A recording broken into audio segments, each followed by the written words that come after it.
I am the Builder, and welcome to Building Apologetics. There are few more important questions than this. Who is Jesus?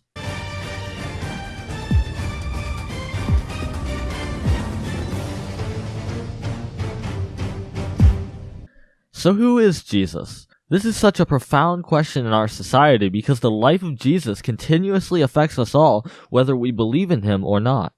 Jesus himself asked his followers, "Who do you say that I am?" In order to answer this question, I will first give the Christian idea of who Jesus is, then I will look at what other religions teach. Finally, I will take a historical perspective towards answering this question. In order to answer this question according to Christianity, we must begin at the beginning.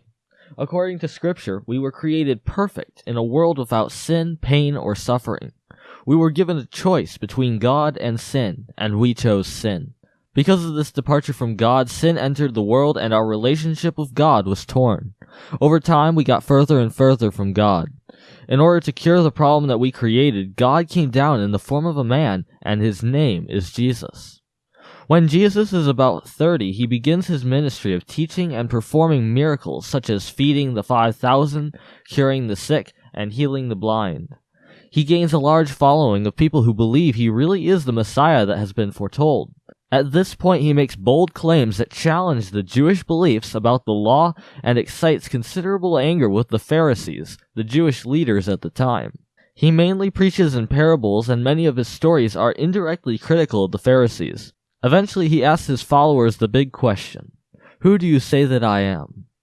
Peter says, "You are the Christ, the Son of the living God." Christ here is a synonym for Messiah. Jesus then shocks his followers by telling them that he is going to suffer and then die at the hands of the Romans. This is a shock to his followers who pictured the Messiah coming to defeat the Romans and bring his kingdom.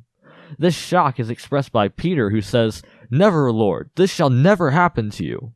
Jesus shockingly says to Peter, "Get behind me, Satan. You are a stumbling block to me. You do not have in mind the concerns of God, but merely human concerns." We see Jesus' prediction come true when he is tortured and eventually crucified by the Romans at the hand of the Pharisees. He goes through pain that is unimaginable for most of us today, and dies so that we may be free from the power of sin. He then rises from death 3 days later and appears to hundreds of his followers, conquering the grave. Because of his sacrifice, all who call upon his name are saved. He walked with his followers for 40 days before ascending to heaven. In this story, we cause the problem of sin, God does all of the work to fix the problem, and we get all of the benefits from his sacrifice. That is why we call it grace. This was the Christian perspective, but what do other religions say about Jesus? Islam teaches that Jesus was a prophet and a Muslim. We know this isn't true. Jesus was a Jewish rabbi according to history. Islam also denies that Jesus is God, died on the cross, or rose from the dead. It teaches that when Jesus was about to be crucified, Allah replaced him with someone else who was made to look exactly like Jesus. This raises many other problems which I will address in a future video. One problem being, Allah intentionally created the world's largest false religion in history by deceiving his followers. This for the sole purpose of having an excuse to send them to hell. The Jewish belief of Jesus is that he is a false Messiah who has led many people astray. Although some Jews call him a good teacher, the view of Jesus is generally negative. Many Hindus believe that Jesus went to Southeast Asia and returned to be a guru to the Jews.